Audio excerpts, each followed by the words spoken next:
By the way, for those people sitting totally in the back, if you're like strange looking at people, and notice they're looking at this side. Actually, there's two crowds here, right? In case you haven't figured that out yet, there's another crowd here. So that's why these people basically switch between the two crowds.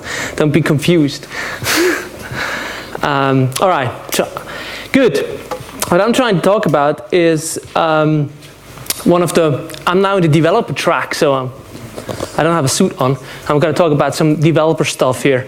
I'm not going to show code, but some developer stuff. Okay, first of all, we have all kinds of content in the world. We know that. It's no big deal. That starts with databases, over wiki, everything is ready. Now, one thing we've learned over time is that if you do database designs, data models, at some point in time, they will get wrong.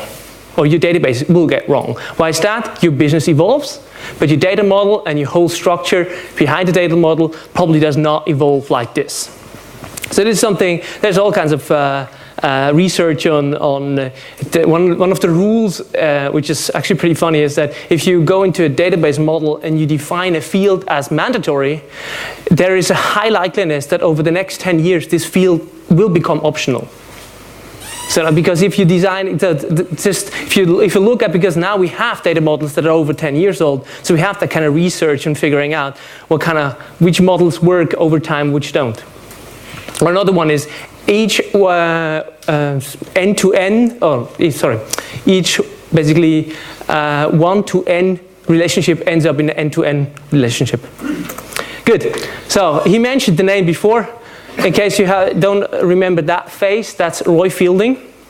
I think he got famous first for actually writing the HTTP server, which is the Apache HTTP server, at least part of it, with his friend at university, and he did most of the spec for HTTP like URLs.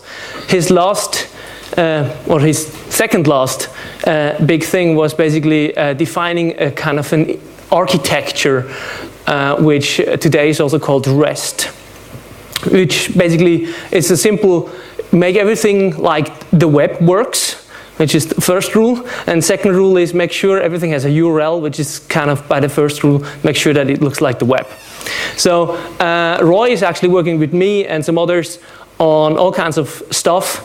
I won't mention a sales pitch here. You can go to our website. You can figure out what we do. I'm going to talk about something a bit different. But REST is, of course, part of it. Now, today we have all kinds of data, and next thing, as we're here on the cloud conference, we move that stuff all to the cloud. But what are the challenges? We still have that database problem, so you might actually go in and say, okay, let's just install our database server in the cloud. If you're a developer, you actually might think, there's maybe smarter ways of actually storing data. So there's a few examples here. You might have heard of SimpleDB from Amazon. Another one is CouchDB. And what I actually want to talk about today is another project from Apache, which we are working on, is Jackrabbit. Jackrabbit is basically a persistence. You can see it as a database, but it doesn't have a schema, so you can extend that over time, which is one of those things that new data models or new persistence models need in order to basically evolve over time much easier. And some of these key value pair stores, of course, needs a web API. There's another term that you might have heard of. It's called NoSQL. It's one of those terms, basically you group all those databases, which are basically databases, but they're not really relational databases in the sense that you know them. So, Jackrabbit. What is Jackrabbit? It's actually, it was started 2003 or something. And it had now evolved over multiple versions. So version 2 will be out soon.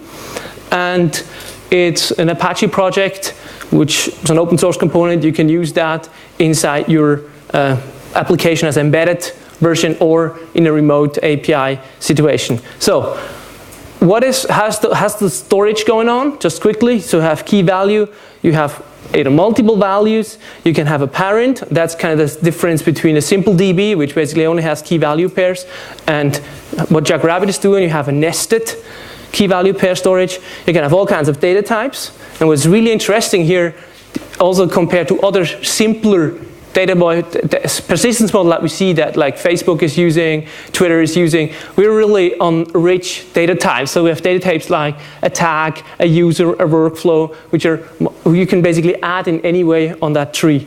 And you have mix-ins, which means you can have any key, any information that is stored in the repository, you can make versionable or authorizable or lockable, so that you can add features to certain nodes. You have to get your head around it. It's a completely new way of storing. If you're into relational database, you have to basically kind of switch sides here. So what is the work that we've been doing together with Roy and David Hüssler is these two specifications, which are Java specifications, but don't worry, although they have been going through the Java process, they're not, at least the latest ones, is not specific to Java, at least the first part. So a good example is the new version of Typo 3, so the next generation of Typo 3, CMS, is going to have a new repository, and that repository is going to be based on these two standards.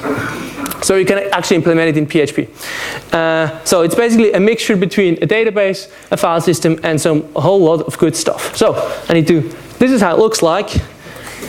Now, okay, you can, why I'm here is basically because that's Jackrabbit, APIs, I mentioned that, and it actually, of course, it runs on Amazon, that's why I'm here. That's where you can get the free code. Enjoy. Thanks, Cédric.